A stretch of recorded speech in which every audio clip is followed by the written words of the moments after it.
We are live. We're back today for another exciting session. And we are on week 4, you guys. Week 4. Let's see here. Let's pull up some information. So we are on week 4 of our exciting series. I hope you guys are keeping up and following along. Remember that you can catch the previous weeks of our classes. Remember that this series is called Living Out Loud, where we are boldly walking through the Bible in one entire year. We have 52 weeks that we are meeting every single Friday. It's 6 p.m. Eastern Standard Time, so I'm coming to you about 4 hours past time, but thank you so much for still joining. All right, so we're just gonna jump right in because I'm excited and we're delayed. So we're just gonna get right into it. Before we get into our agenda for today, of course, I always want to open up with some prayer. So if we could take a second and just give reverence to the Lord. Lord God, we thank you so much for this time that we're meeting today. We come together to give you honor and praise, and we ask that you would help us to draw close to you. Please come and speak your words of wisdom, into our lives. Help us to embrace one another, our similarities, differences, our concerns, our joys. We long to have your touch on our lives, that we might be hands and feet to the world. We ask, Lord God, that you inspire our hearts, heal our wounds, bring peace into our worries, and your hope into our disappointments. Come, Lord God, and do what only you can do.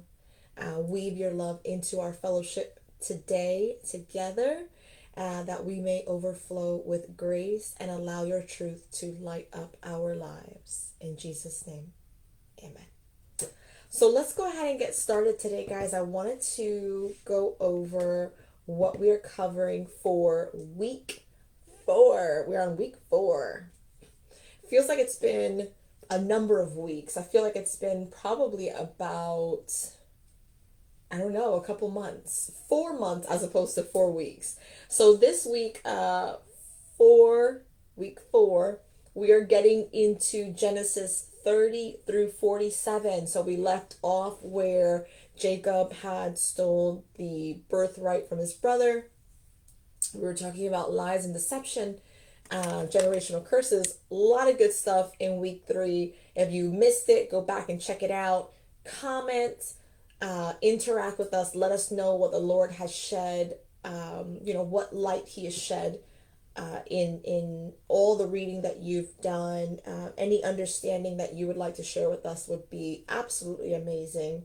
I would love to hear, because again, the Lord does speak to all of us, but sometimes we may hear something that, I may hear something that you might not, and vice versa. So it's always good to really just interact with each other and share what the Lord is speaking. All right, so this week 4, Genesis 30 through 47. And again, I will have this in the group posted, week 4 PDF, and it will go over lots of highlights. It'll go over a breakdown of the different days that you can break down these readings. Remember that when we come together every Friday, I'm giving you an overview of what this looks like, what the reading for the week looks like. So you'll have an overview. We'll talk about some highlights that should be pointed out and some prompts. The prompts are going to be those questions that just get you to think and really just sit there with the Lord and see, and reflect and see how this pertains to you and what the Lord is saying to you in your life, or even what the Lord could possibly be saying to you for someone else.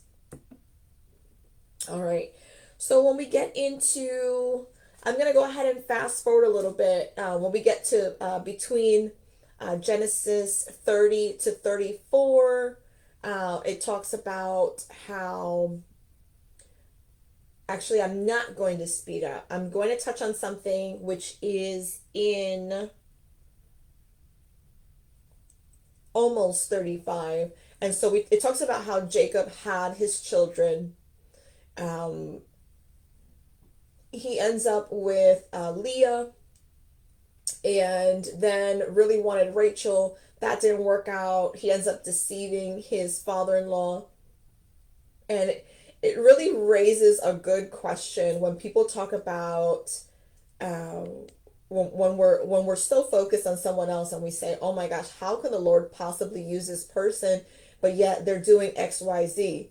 And so we talked about that, I believe, week one, when we had discussed this idea that there's a lot of different generational curses that can kind of pop up, and we just want to make sure that we kind of look at that in the sense that you're focused on yourself, right? Um, Let me just go ahead and just see. Some people are coming in.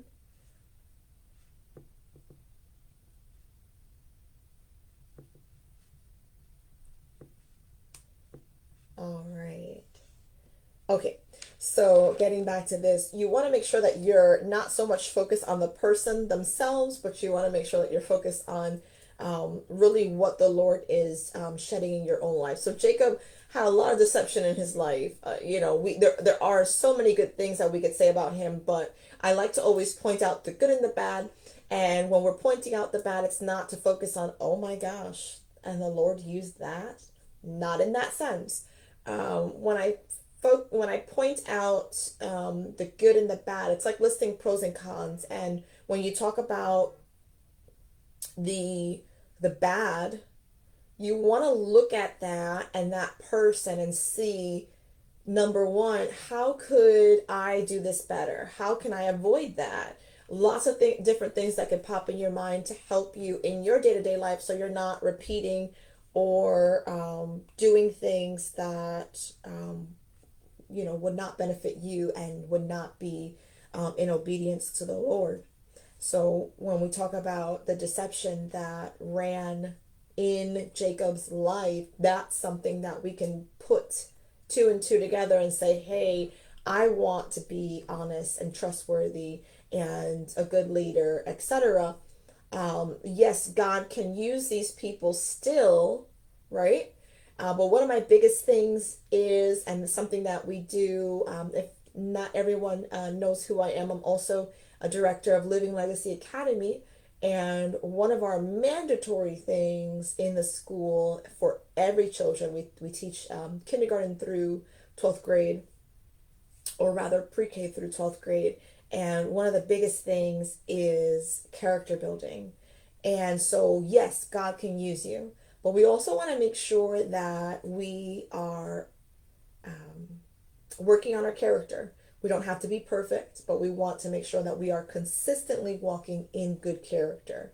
And so when we look at Jacob and the deception, you say, hey, that's not a character trait that is worthy of the Lord. So I want to beware of that so that I can live in integrity. So that's a good way to see the bad that someone probably has done and work it to good, as opposed to saying, maybe gossiping about that person, or really, belittling or demeaning that person, because again, that whole deal, the judgment portion of it, really, it's not our place. That only leads to a distraction for us. It opens the door to the spirit of offense, and again, does not bring glory to the Lord. So we want to look at it as from the lens of, how can I grow? How can I learn from that and not make that same mistake? I want to go ahead and fast forward where Jacob is now called. So we talked about Abram that turned into Abraham, but now Jacob is renamed Israel. So I wanted to point that out really quickly because I love, again, getting to the nitty gritty of the meanings of things. And so God had reminded Jacob of his new name, Israel, which meant he struggles with God. I like that portion. I think when I read that, the Lord was really speaking to me in the sense that he struggles with all of us, right? I mean, or we struggle with him. We all struggle with the Lord as we're working with the Lord. So his name meant he struggles with God, and that is something that we can see in our own lives. No matter how many times we fall, we get back up, etc., we always have the Lord there right by our side, um, really just guiding us and pruning us and helping us through. And this is what it means to truly work on our character. And this is something that should be consistent in our lives. So, where there are those things that we should be learning from Jacob, those negatives that, like I said, the deception and all that he had carried, we want to learn from that and not repeat those negatives, but we also want to learn from the good that he brought to the table, the glory to the Lord that he had brought also.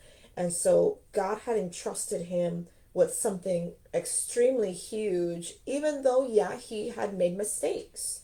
That's a beautiful thing, knowing that we don't have to be perfect, but that we still want to strive in excellence and still strive to get our character where it needs to be so that we could bring glory to him. So now I would like to fast forward. Jacob had his sons. There were 12 in total. The one that we are going to point out the most is going to be Joseph. Everyone has heard the story of Joseph, and if you haven't, again, Genesis, about chapter 36, more or less, we're going to come into that. And so 36 goes into this person was the son of this person and all that good stuff. Again, it's good to know genealogy. We see that the connection, whose father was who and how are they related and all that kind of stuff. Don't get too wrapped up in that kind of stuff. I know some people say, oh my gosh, and we have to know all these names and all that good stuff. You don't. You really don't. You just want to make sure that you are learning the lessons behind that. You want to focus on what is the Lord telling you in that particular case. So it could be something as simple as learning the names of these people and why were they called that.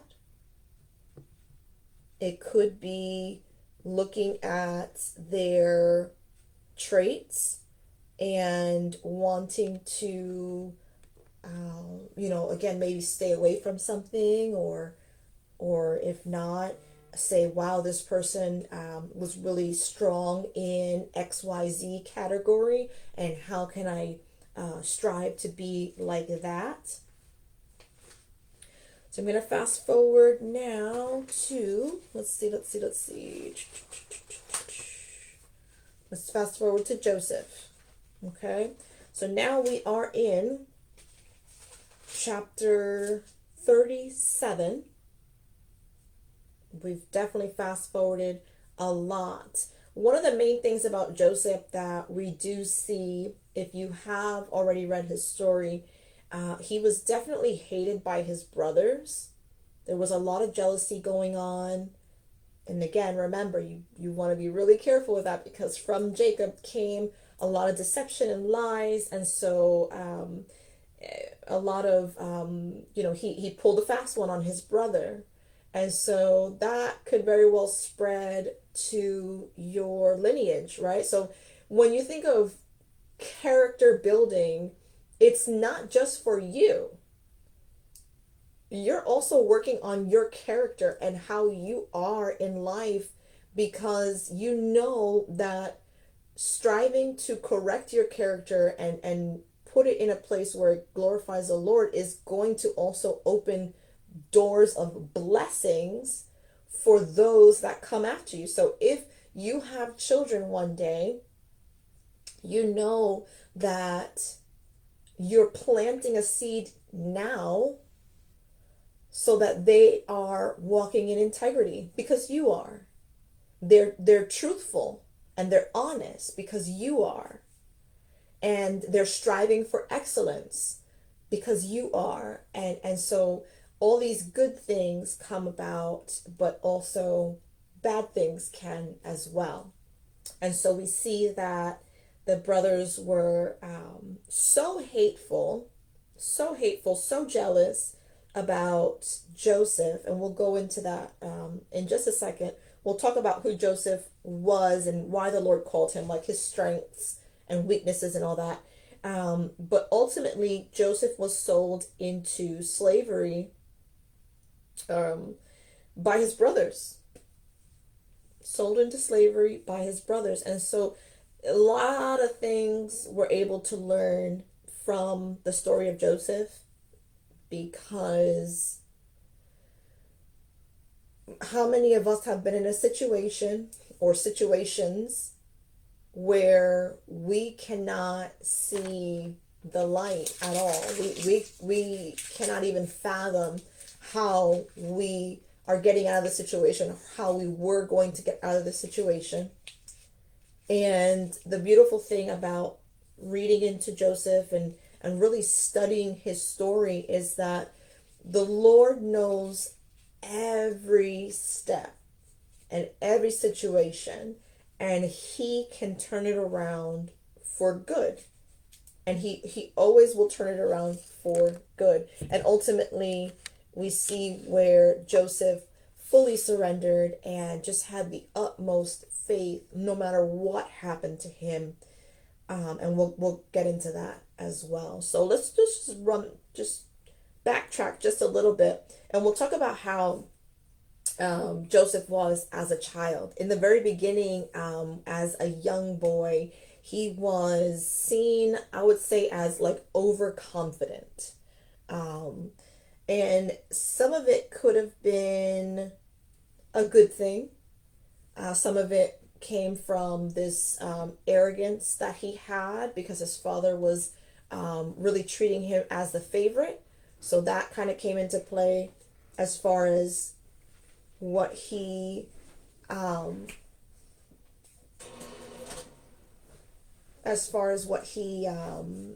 he acted with others.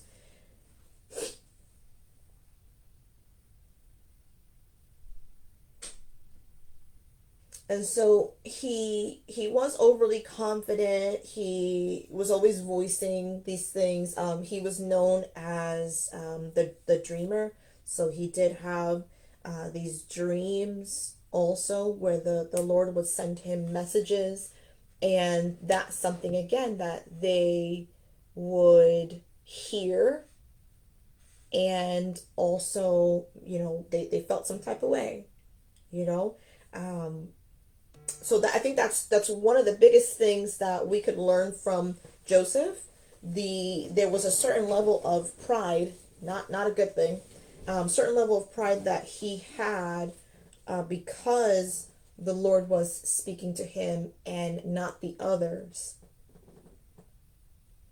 But again, he had a lot of strengths, the what we can learn from that aspect of it is you don't want to boast. So if the Lord is using you in a certain way, you want to make sure that you are looking to your fellow neighbor to encourage them and not to boast about what's going on, not to boast about what the Lord is doing, in you or through you. But you want to be able to share maybe a testimony or share some things that could help someone else. Okay. So let's get into his strengths, though. A lot of good things that we can admire about Joseph. Even though he was sold off to slave traders when he was younger, he ended up rising in power, and he went from a slave to a ruler of Egypt. Okay. Again, he went through a lot of different things, which we could, go over. But during those times, he was able to be pruned, and the Lord really did do a number on and work on his heart, and his character had changed, and a lot of his views and the way he saw things had changed also. So he really matured in the Lord.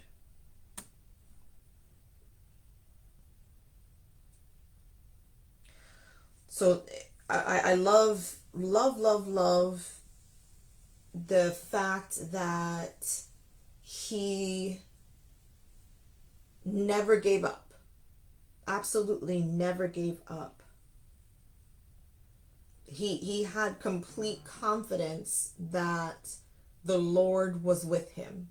And that is a beautiful thing. That's something that when I started studying who he was and how he handled conflict and toxic situations, he really just drew close to the Lord and just really had that faith that even if I'm going through these things, the Lord is still with me. Like that was enough for him. The Lord is with me.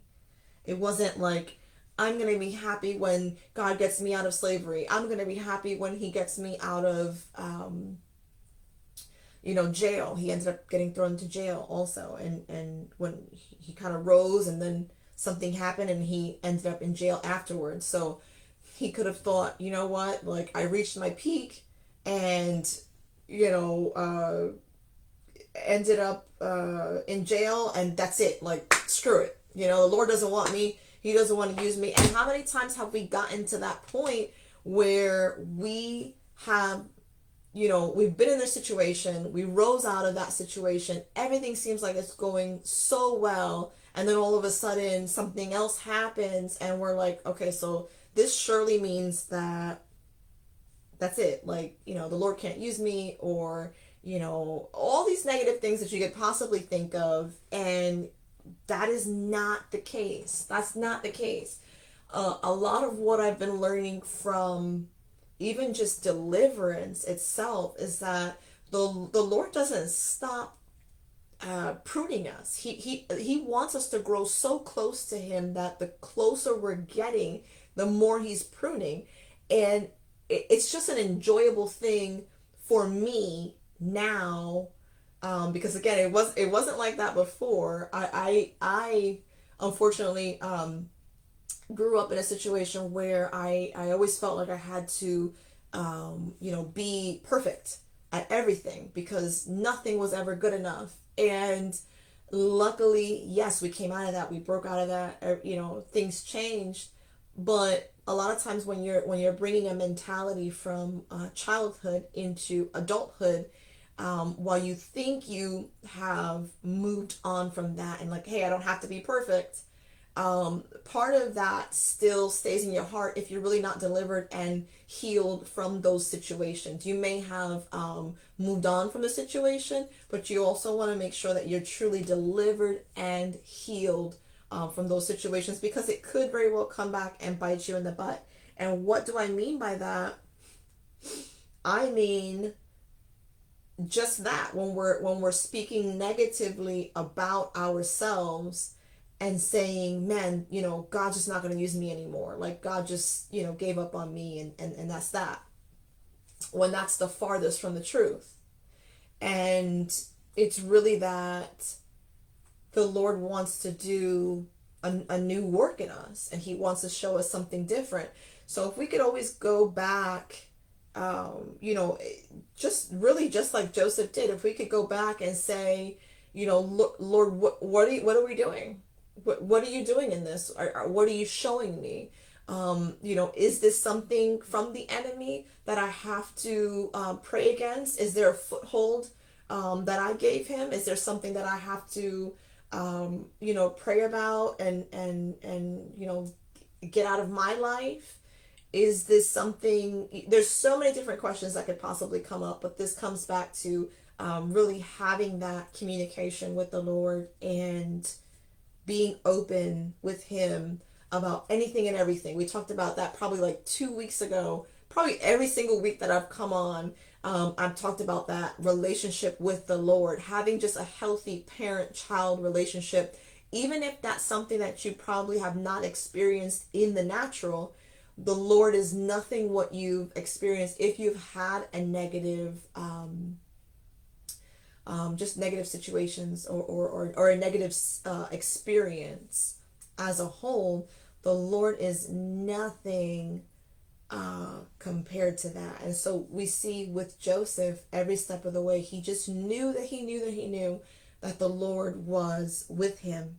And he held on to that in every single situation that he was in. So, if you're facing a setback in life, this huge mountain, whether it's something that is, small, or something that's big, setback's a setback, right? Um, when you're facing a setback, the beginning of a Joseph like attitude is to acknowledge that God is with you. Remember to always acknowledge that God is with you. And that really does change your whole view on life. I mean, life as a whole.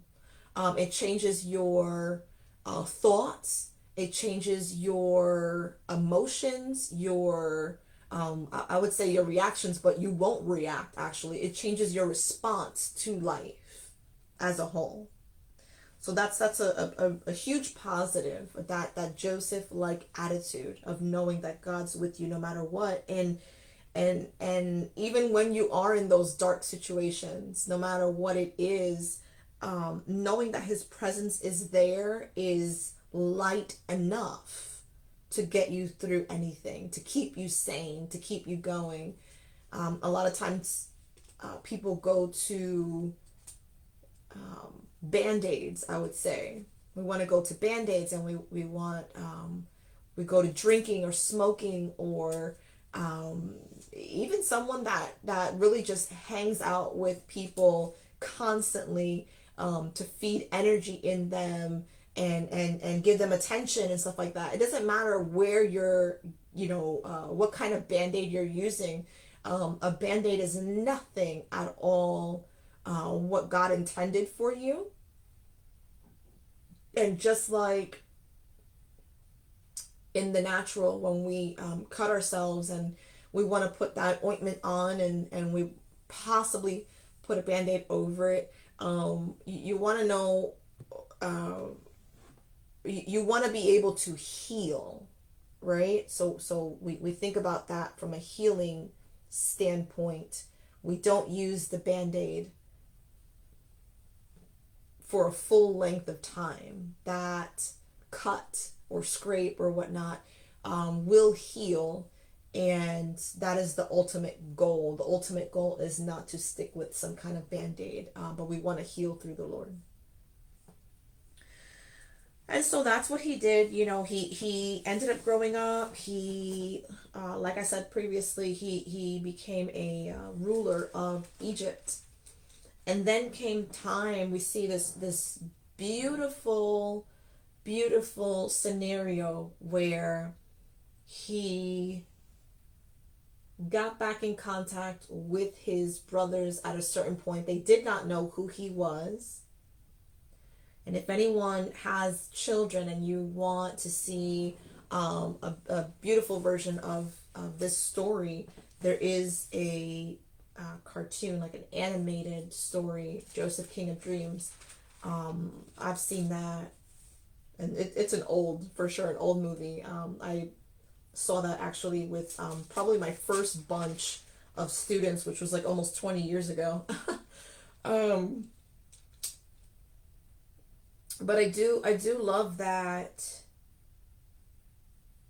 I do love that point where we see forgiveness coming from him.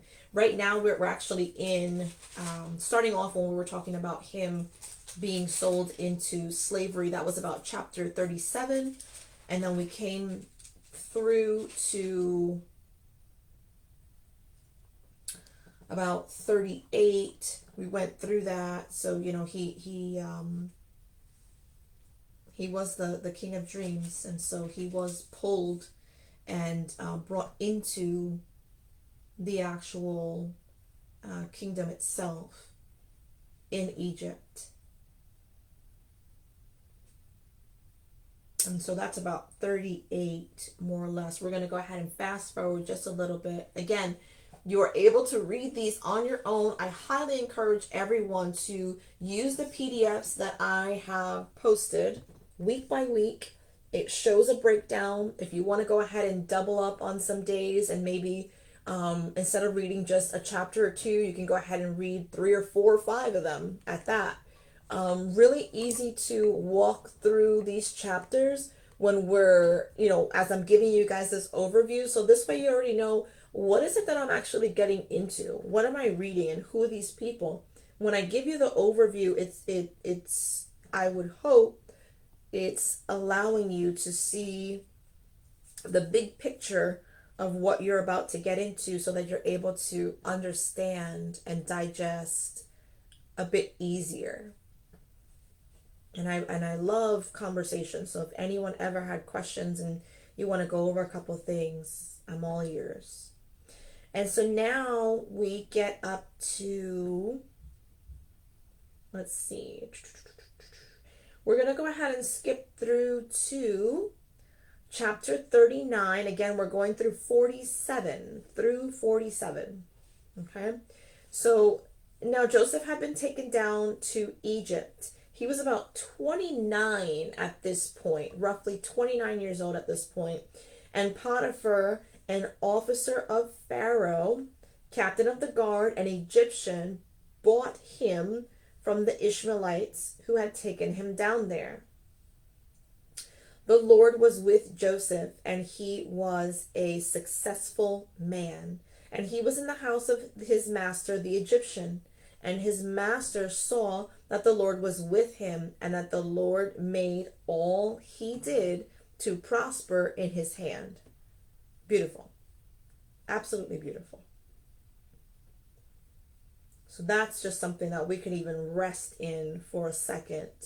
I love that it also stated his master saw that the Lord was with him. And so that's something that when you get to a point that you are just so fully surrendered, there's just this peace that comes over you. And it doesn't matter what the situation looks like, good or bad, right? But obviously when it comes to good, you're happy, you're excited, things are happy-go-lucky. But then we get to a point where there's those bad situations and you don't feel as peaceful as in those happy times. Well, those are the moments that truly count and truly show just how much faith you have in the Lord and how much belief is actually in you. A lot of times we say these things, and we talked about this probably in the last class or maybe the one before that. We talked about this idea that we'll sit there and say, I believe in the Lord, and the Lord is my strength, and I have the joy of the Lord, and I have the peace of Jesus, and then your life looks absolutely nothing like what you're saying. And so we get to this point where we have to, get to a place that we really mean what we say. And so I love that, because when you do get to that point, it not only becomes real in your life, but it also becomes evident to those around you. Those around you are able to see, whoa, something's different about her. Something's going on with him, right? And so I love that in chapter 19, you could read that his master, an Egyptian, okay, so someone that didn't even worship God at all. They had their own gods. But his master was able to see that the Lord was with him.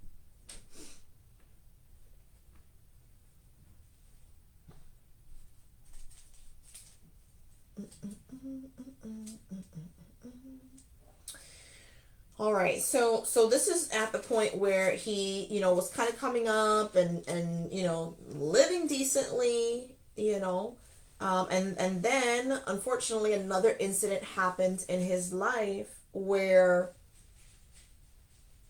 we'll go ahead and read about that. So this is when the wife. I'll go ahead and start from this verse here. So his master's wife was really after him.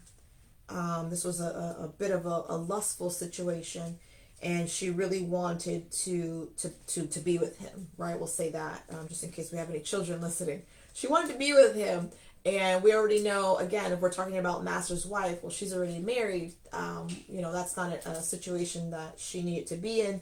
And that was just a tricky situation for Joseph because he had just gotten out of slavery, right? He was just getting his life together, under the ruling of that master, but still they used him, in a good way. And so now he's facing this particular situation. And again, it's like, you know what? No matter what happens, God is still with me. So here we go. And so it says, we're on verse 20. Then Joseph's master took him and put him into prison. So this whole thing happened, even though he told the truth.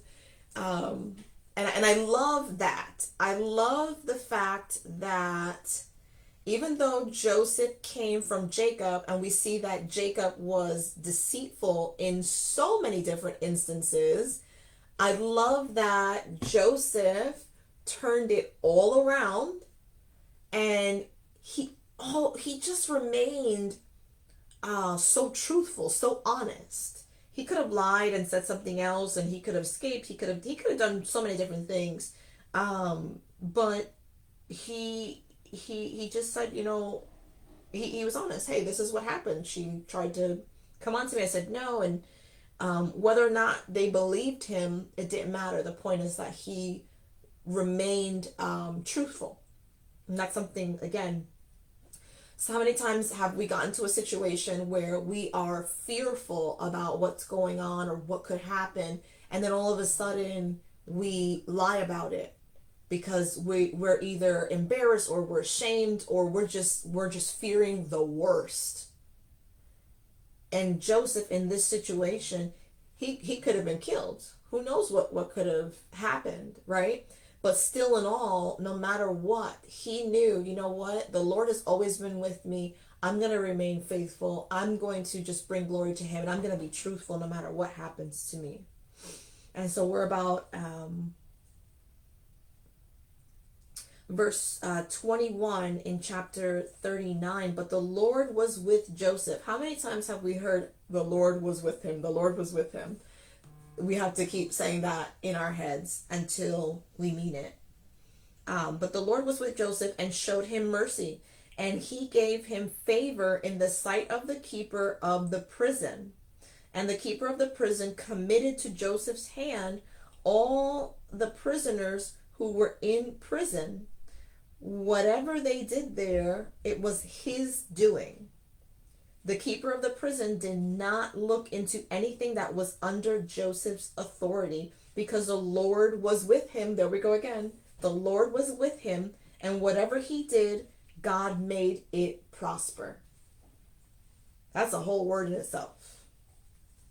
A whole word in itself. And so it goes back into when we talk about chapter 40. They talk about how they had some dreams, and he was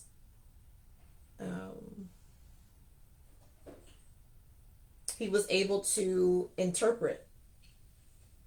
Okay, when we get to about verse 8, It says, and they said to him, we each have a dream, and there is no interpreter of it. So Joseph said to them, do not interpretations belong to God? Tell them to me, please. And so Joseph was going to go ahead and interpret what was going on in the dreams of these people. So I want to touch on that really quickly also. If you are someone that the Lord has blessed with dreams and visions, that's a beautiful thing. That's something that is a gift that you always want to give back to the Lord, to be able to, bless you further and use it to bring Him glory. So God often spoke to people through dreams, and the messages were given out like that.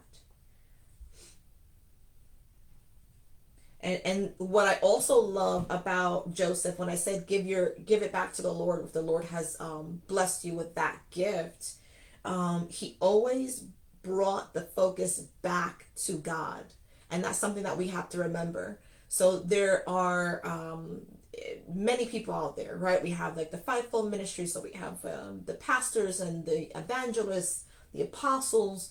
We have even the prophets, right? Anyone that walks in the prophetic. So there's even though there are everyone should be interceding. We have those that have those that are stronger in it. We have people that are actual prophets, people that have the gift of dreams. We have seers and all the whole realm of different gifting that the Lord pours out. And one thing that we have to remember is just that.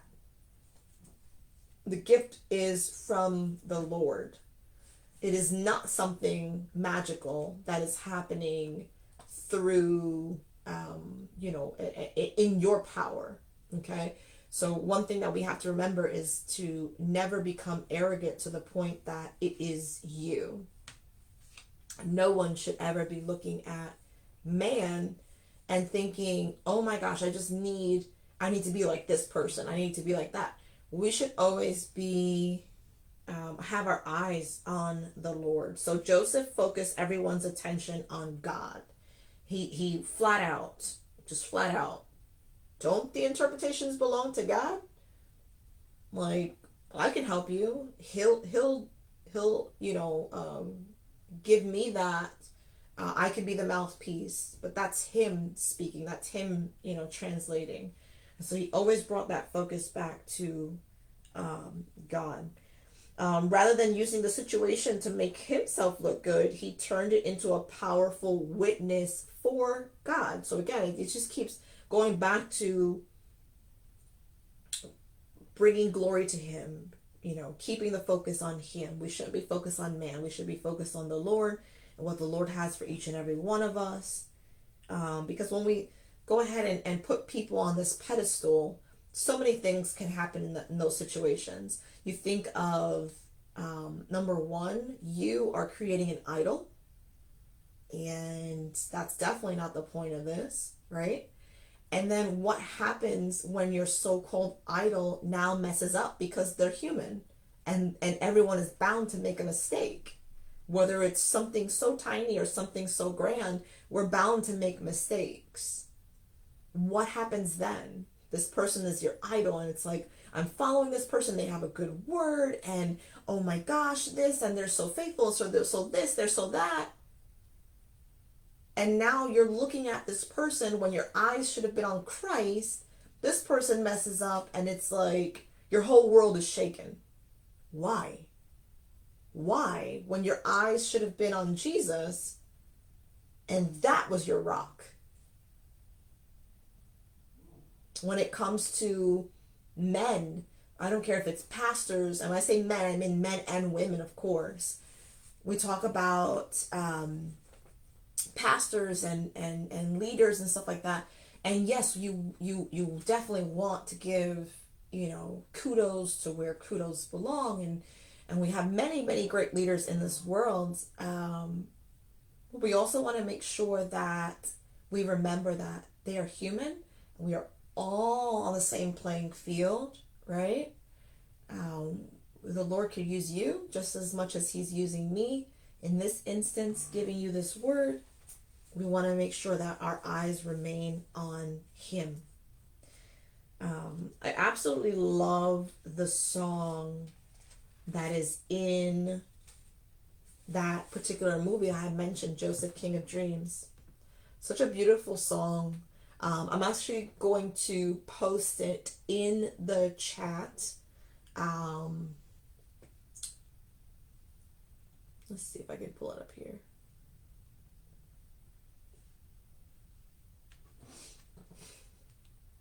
I'm going to go ahead and post it in the chat. So I just think it's just absolutely awesome. But I do want to read the lyrics, some of the lyrics, anyways, and I want to see if I can play it. We'll see. Um, but it's called Better Than I, and I believe it's David Campbell. I could be wrong, but I know the song is Better Than I. You can find it in that particular movie if you decide to watch it, or you can just go ahead and Google it and pull it up on YouTube. But the lyrics, it says, I thought I did what's right. I thought I had the answers. I thought I chose the surest road, but that road brought me here. So I put up a fight and told you how to help me. Now, just when I have given up, the truth is coming clear. You know better than I. You know the way. I've let go the need to know why, for you know better than I.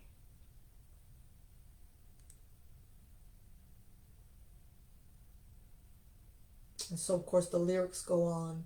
I'm going to post the lyrics and a clip to this song. It is a beautiful, beautiful, beautiful song. It goes on to, if this has been a test, I cannot see the reason, but maybe knowing I don't know is part of getting through. I try to do what's best, and faith has made it easy. I love that part. Faith has made it easy to see the best thing I can do is put my trust in you. And it goes on to, of course, for you know better than I, you know the way. I've let go the need to know why, for you know better than I.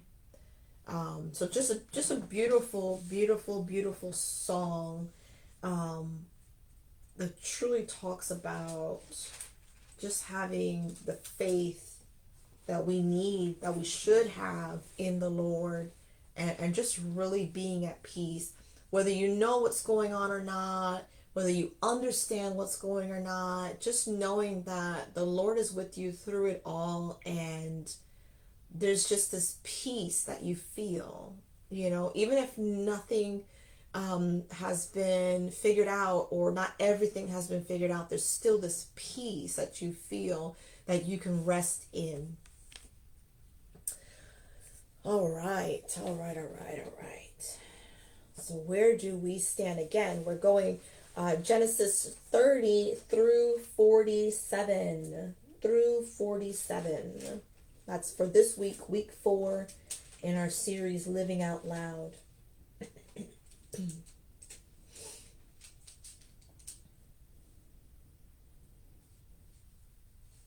All right. So what we will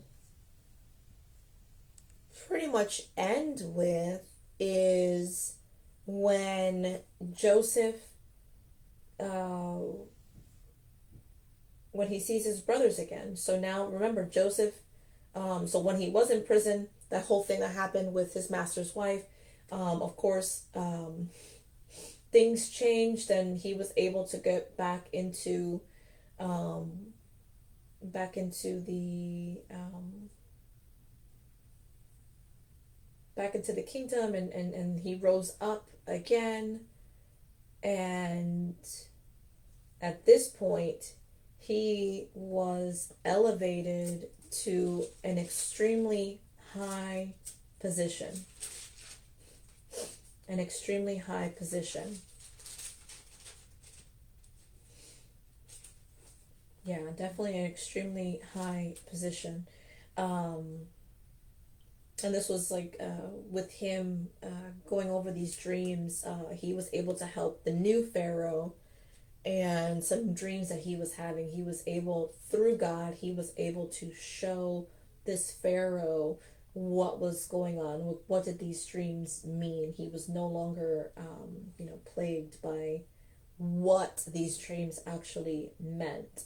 And so this is about 41, chapter 41, more or less. We're talking about Joseph's success um, as a leader. And so the Pharaoh had said to his servants, "Can we find such a one as this, a man in whom is the Spirit of God?"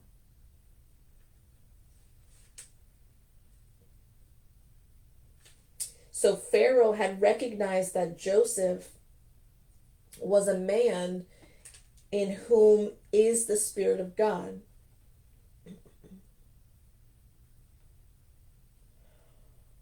Nowadays, those of us that have the gift of dreams, we may not stand before a king per se to interpret his dreams, but it goes back to those around you should be able to see the God in you, and that should be through your actions and how you are, not necessarily just a gift that the Lord has given you, but truly in your character. So you want to ask that question to yourself. It's a prompt that I ask for everyone. Do your family members, do your neighbors, do your coworkers, your immediate family at that, do they see you as a person in whom the Spirit of God lives? Very good question, rhetorical, but very good question to definitely sit with and really be able to answer that in a good way. And if not, if there's some things that you have to work on, let's work on them. And if you don't know how, ask.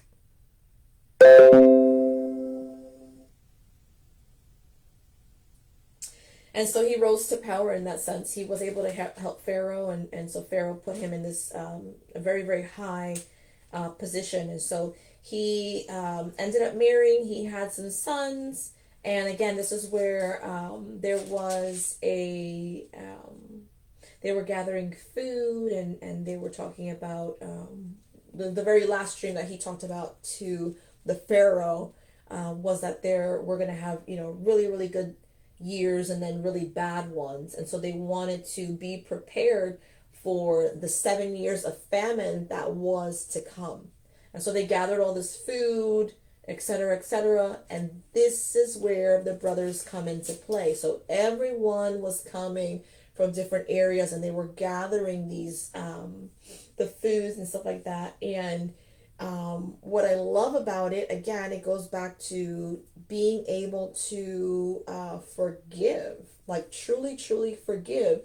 We think about situations, those of us that have been in such toxic situations, that I'm talking like abusive situations, where people can't even fathom, like, why would you forgive that person? What, like, they don't deserve to be forgiven. The crap that they've done. Forgiveness is for you, not for them. It's for you. Why would I want to be trapped in this life, miserable, and constantly in this position where my mind is just so focused on the crap that they did? Why? And even for you, why would you want that? So yeah, they did these things, right? Forgiveness doesn't excuse that. Forgiveness does not say, oh, just let them off the hook. Hurting people hurt others. It's okay. That's not what forgiveness does. And I think a lot of it, the way the world poses forgiveness is this idea that, okay, now I'm letting this go. This person is off the hook. No, no, no. Remembering back to what we keep reading with Joseph, the Lord was with him. You don't know what's going to happen to this person, nor do you even care anymore what's going to happen to that person. If that person has not come back and asked for forgiveness, and I mean true forgiveness, true repentance, meaning, oh my gosh, this should have never happened. I should have never acted that way. I should have never said that. I should have never done that. This is how I'm going to show you different. If they've never done that for you, who cares? Who cares? That's between them and the Lord. That is no longer your concern. Your concern is to get all that ick and filth and anger and bitterness and everything that they brought to you in that toxic situation or that abusive situation, everything that they came with, nah, throw that out. Throw that out. Throw it out. Get rid of it. Heal. That's what forgiveness is all about. Being able to give it to the Lord so that you can shine again. So that you could be who you were called to be. You weren't called to be miserable. You weren't called to be depressed and wasting your life away because someone decided to do something that they shouldn't have. So that's, everything that Joseph came to could have been stripped away if he didn't just forgive them, right? Like, it just is what it is. And so he even got to a point where you'll see in there, and you'll and again, I say the Joseph King of Dreams animated movie, beautiful movie. It's not just for kids; adults watch that too. It's a really cute way of or cool way for any fellows that are watching too. A really nice way of really putting the story together. You do see there where he even places I think like a cup. He places that and he says, "Oh my gosh," he places it in their food bags, in the brothers' food bags, and makes it seem as though they were stealing and all that kind of stuff. And so he says, "I'm gonna hold on to your youngest brother." And that's about chapter 42, more or less. And like I said, we're going to 47. Okay, so I just want to make sure we're not going over, because that's for another week. But we're at chapter 42 in Genesis, and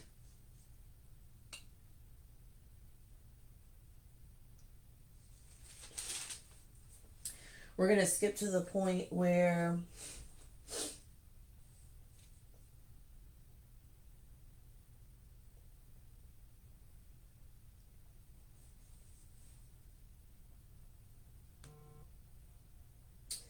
we're going to skip to verse 14. It says, "But Joseph said to them, It is as I spoke to you, saying, You are spies. In this manner you shall be tested. By the life of Pharaoh, you shall not leave this place until your youngest brother comes here. Send one of you, and let him bring your brother, and you shall be kept in prison, that your words may be tested to see whether there is any truth in you, or else by the life of Pharaoh, surely you are spies." So he put all of them together in prison 3 days. So he was testing his brothers to make sure that they had not been as cruel to Benjamin. Benjamin came after Joseph. Okay, so Joseph's youngest brother. Of course, all of their younger brothers, but that one came after Joseph. He wanted to test them and just make sure that they were not as cruel to him, Benjamin, as they had been to Joseph. Benjamin was his only full brother, and he wanted to see him face to face. That's a story for another day. A lot of issues when I say lustful when it comes to certain men in the Bible with multiple different wives. In this case, Jacob was one of them, and so he had several different sons with Leah, these with Rachel, and then I think he had some others that could have been. I don't want to say wives. He had children with two others. I know that much, which you'll see as you read along, of course. But with his mother, same father, came Joseph and Benjamin, and so he wanted to see Benjamin. Let's see. We're gonna go down just a little bit and. He says to bring your youngest brother to me. And they did so. Then they said to one another, we are truly guilty concerning our brother, for we saw the anguish of his soul when he pleaded with us. So they're remembering back to what they've done to Joseph, not realizing that they're talking to Joseph. And we would not hear. So that is beautiful. When someone does something wrong, not everyone is going to remain in that evil. There are people that have turned around and asked for forgiveness and have truly repented. You don't want to wait for that. You don't want to expect it. But that is a blessing if that were to come. And that truly, did good for Joseph as well. Whether he got it or not, he already knew that the Lord was with him and all that. But still in all, he was able to receive that.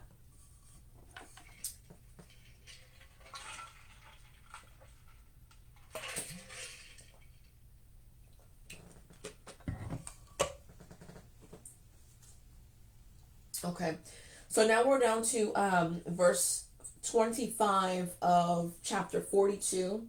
Then Joseph gave a command to fill their sacks with grain, to restore every man's money to his sack, and to give them provisions for the journey. So they loaded their donkeys with the grain and departed from there. But as one of them opened his sack to give his donkey feed at the encampment, he saw his money, and there it was in the mouth of his sack. So he said to his brothers, my money has been restored, and there it is in my sack. Then their hearts failed them, and they were afraid, saying to one another, what is this that God has done to us? Then they went to Jacob their father in the land of Canaan and told him all that had happened, saying, the man who is Lord of the land spoke roughly to us and took us for spies in the country.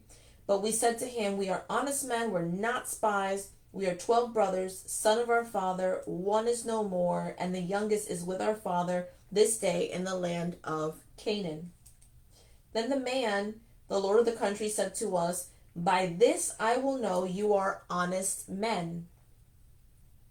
Leave one of your brothers here with me, take food for the famine of your households, and be gone, and bring your youngest brother to me, so I shall know that you are not spies, but that you are honest men. I will grant your brother to you, and you may trade in the land. So this was a serious thing where they had to go back.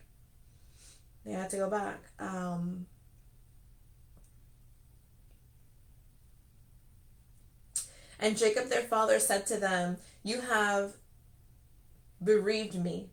Joseph is no more, Simeon is no more, and now you want to take Benjamin? All these things are against me. And Reuben spoke to his father, saying, kill my two sons if I do not bring him back to you. Put him in my hands, and I will bring him back to you. So Jacob was already freaking out because it's like, hello, I already lost Joseph. I mean, he's dead, or so they thought, right? But of course, we go back to deception.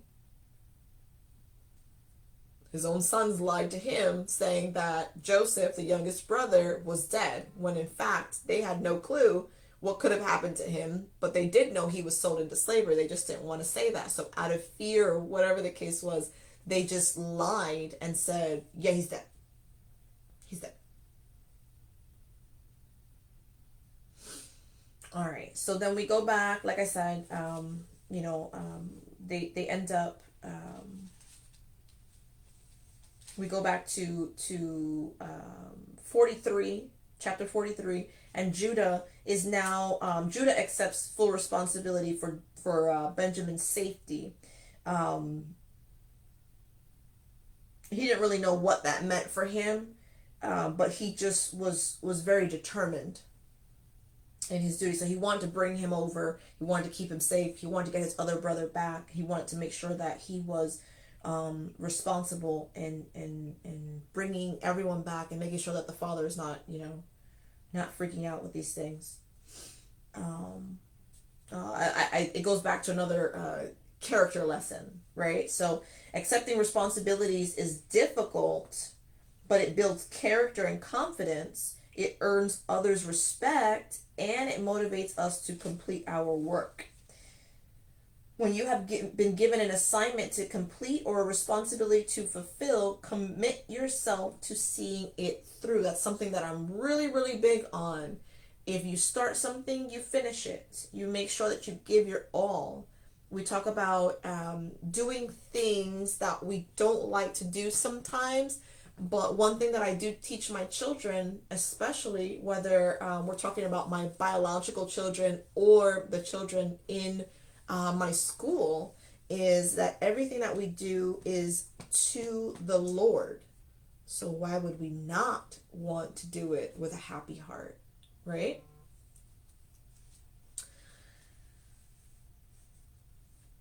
So he did so. And so they brought the Benjamin, and that's when they had said, he placed the cup in the sack and made it seem as though they were stealing.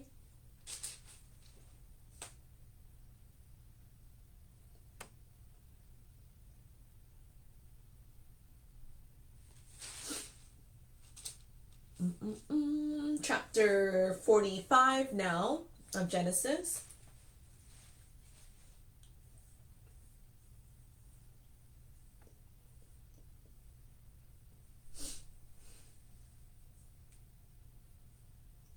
And so this is where he's now revealed to his brothers.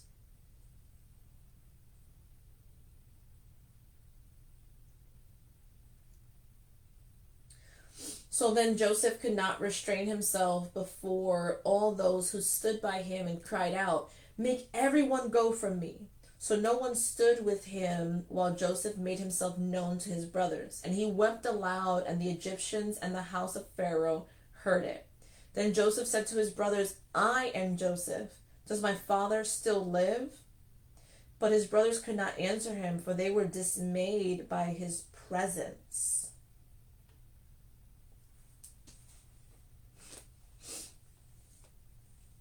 And Joseph said to his brothers, please come near to me. So they came near. Then he said, I am Joseph your brother, whom you sold into Egypt. But now do not therefore be grieved or angry with yourselves, because you sold me here, for God sent me before you to preserve life. So, oh my God, that was so beautiful. Do you realize that Joseph is telling them, like, even though, right, the devil tried to come into play, and just think about this for your own life. Devil tried to come into play, and these things happen in your life, and you just can't even believe and fathom that you even went through these things. But Joseph tells his brothers, I see what the Lord was doing. So it wasn't this idea that, crap, I was going to be sold into slavery and you guys were going to be used, and we had to go through this whole scenario where I had to forgive you, and I was angry with you, and you all were feeling guilty or whatnot. That was the small picture. Even though that's huge for us to go through things, that was the small picture. The big picture was the Lord used Joseph not only to interpret dreams, but he brought him to this position, this high position, to where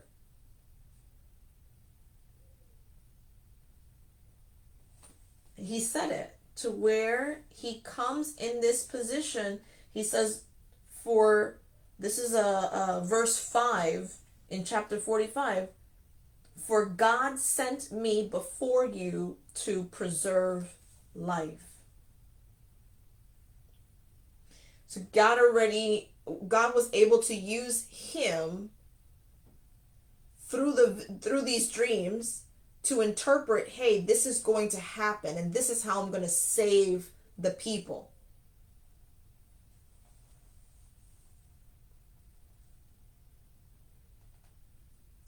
So God used their evil actions. Again, God turns everything, whatever was meant for evil, he always will turn it around. And God used their evil actions to fulfill his ultimate plan. So when you're stuck in this situation and you're thinking, oh my gosh, why me? Why not? Why not? If God is with you and he is your strength and he is your peace, why not? Why not?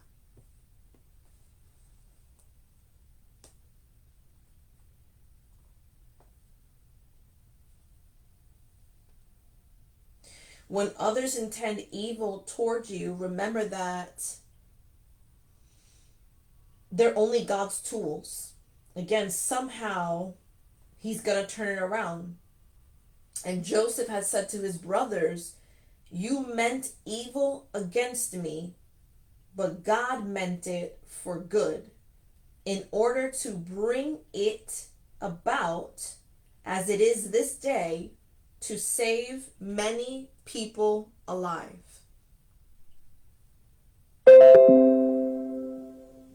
Wow. Wow, wow, wow. Another point that I want to just kind of touch on when we talk about Joseph, and so he ultimately forgave his brothers, and they did seek that forgiveness, and um, they ended up, of course, reuniting and all that. It was a really beautiful thing. Again, that's going through. Going through. Turn the page. He moves his family to Egypt also, and so they're reunited there. And then again, like I said, you can go through chapter 47, which is where we end for this week. So remember, we always have a week to go through all of the different chapters, and I break it down for you guys how many you can read per day. Again, you can pile it up. There's a lot of different highlights and prompts that you can go over on that PDF that I have posted. If you have any trouble finding that PDF, you let me know. I'll help you find that. But something that the Lord also had pointed out to me was the rejection. The rejection that Joseph had experienced. And a lot of times, we experience that in our own lives, and there's things that we go through, and we sometimes we realize it, sometimes we don't. But even though Joseph had been rejected, he knew that he was accepted by God. And that is so much greater. And I love how Joseph had demonstrated that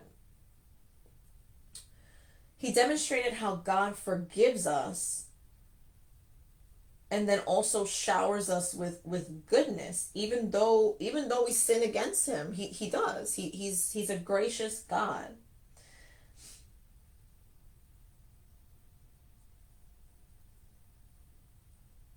He's a gracious God. And just this extreme case where he was rejected and belittled and really abused and enslaved and imprisoned and all these different things that had happened to him, and he could have been the victim. He could have given up, and he could have just said, I throw in the towel, I'm done, this is over, I don't want this anymore. And how many of us have been there? And he, even in that song, I love that because the song was there. He at times felt like giving up, but he never did. He never did. He held on to the Lord, and and because of that, so many other lives were affected in a positive way because he said yes to the Lord. Because he said yes. Because he said yes. Well, that is all the time that we have for today. Thank you so much for joining us here. Again, we went through Genesis 30 through 47. I'll have that posted in the group so you guys can follow along. If you have any questions, comments, concerns, you want to share what the Lord has been speaking to you, you're very welcome, very welcome. If you want to go ahead and share what the Lord is speaking to you as you're going along through this Bible reading, please let us know. It's always a blessing to hear from people and really hear from the Lord also. Again, I know so many people have said, oh, I've read through the Bible, I've done that before, and that's a beautiful thing to have done it already. It's also a beautiful thing to continue doing it and hearing something new from the Lord as well. All right, and with that said, we are going to close in prayer. Lord God, we thank you so much for the blessing of reading your word together. We ask that these words of life, truth, and hope will continue to impact us in the week ahead. May your love and grace follow each and every one of us as we return to our daily lives, refreshed and blessed by you. And we ask all this in the wonderful name of Jesus. Amen, you guys. I shall see you soon.